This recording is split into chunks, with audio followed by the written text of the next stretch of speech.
There's undoubtedly an enduring appeal to Francis Ford Coppola's 1972 The Godfather. While it has to be admitted that the film is a riveting piece of storytelling with great acting, plenty of suspense and a touch of horror, I believe that much of its appeal to this day is because of its idealization of power and complex examination of masculinity. In the world of The Godfather, power and masculinity is closely intertwined. This is exemplified not only by the male characters' interactions with each other, but also the rigid separation between men and women. One of the most powerful characters we meet in The Godfather is Vito Corleone. Though Vito is not the main protagonist of this film, many audience members still idolize his character. This is not only a result of Marlon Brando's brilliant performance, but because of what his character represents. Vito Corleone is the personification of what it means to be the ideal man. He is the gold standard of how a man should be and act. He is a powerful leader. Why do you come to me? Why do I deserve this generosity? A man that others go to for help, and a man that has the ability to do favors for others. But until that day, accept this justice as a gift on my daughter's wedding day. He is a teacher, correcting and telling other men how to behave and be a better man. What's the matter with you? I think your brain is going soft from all that comedy you're playing with that young girl. Never tell anybody outside the family what you're thinking again. And he is also a provider and protector to both his friends and family.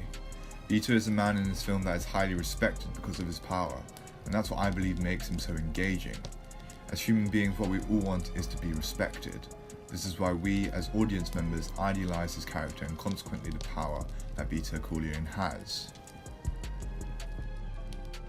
Vito conveys his power not only through his actions in this film, but through his speech and body language.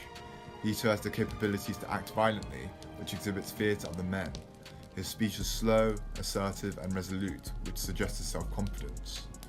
It has been said and paraphrased by many writers that the loudest man in the room is the weakest man in the room and has the most to prove. Vito is softly spoken because he is a man that has nothing to prove. He lets his results and actions do the talking for him. His control over his movement is also impeccable. He uses his body in only the most understated of ways to convey a sense of omnipotent authority over other men. A clear example of this is his use of gesturing and touch. Vito's gesturing is often accompanied by a command. Face touching in The Godfather and the kissing of hands is also used to show dominance and submission. Vito's own face touching of others demonstrates his control over other men, while other men kissing his hand is a sign of their obedience. After Vito is wounded and Sonny dies, Vito passes his power on to his youngest son Michael Corleone. Despite being a war hero, at the beginning of the film, Michael isn't a powerful man. In fact, he is treated much like the women in this world. He doesn't bear any responsibilities and is left completely out of the family business.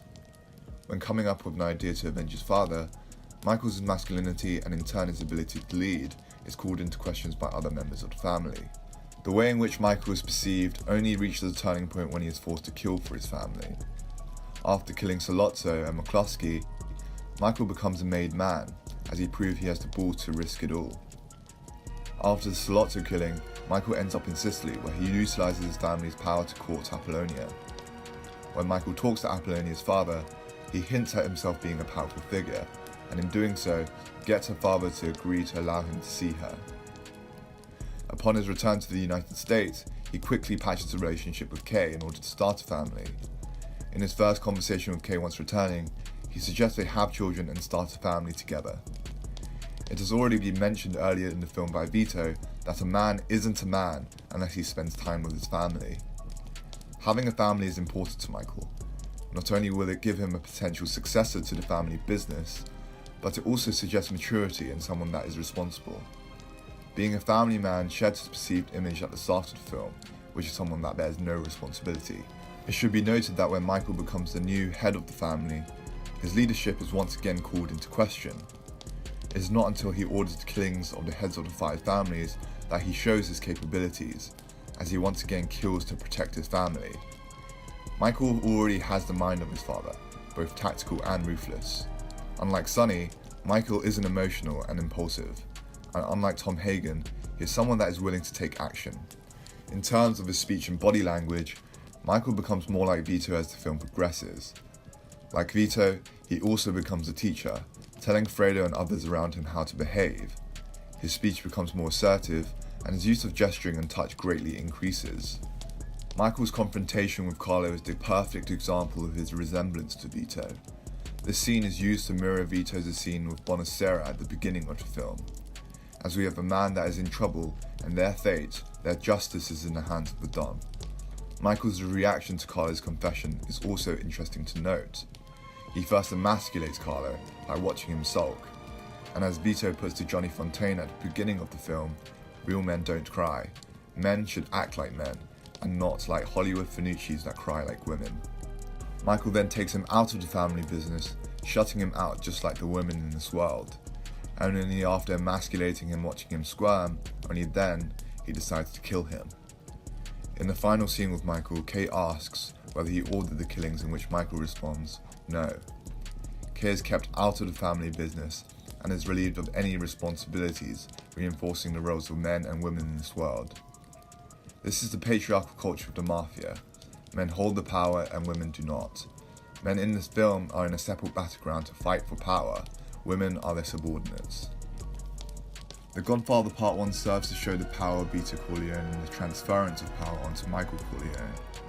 We are shown in Part 1 how similar Michael and Vito are, as we are made to believe that Michael is a worthy successor to Vito and is therefore equally as powerful. In this film, both Vito and Michael are ruthless figures, but are redeemed by the fact they subscribe to a strict moral code, which is loyalty to their friends and family. I believe this is what makes us as an audience idolize these characters.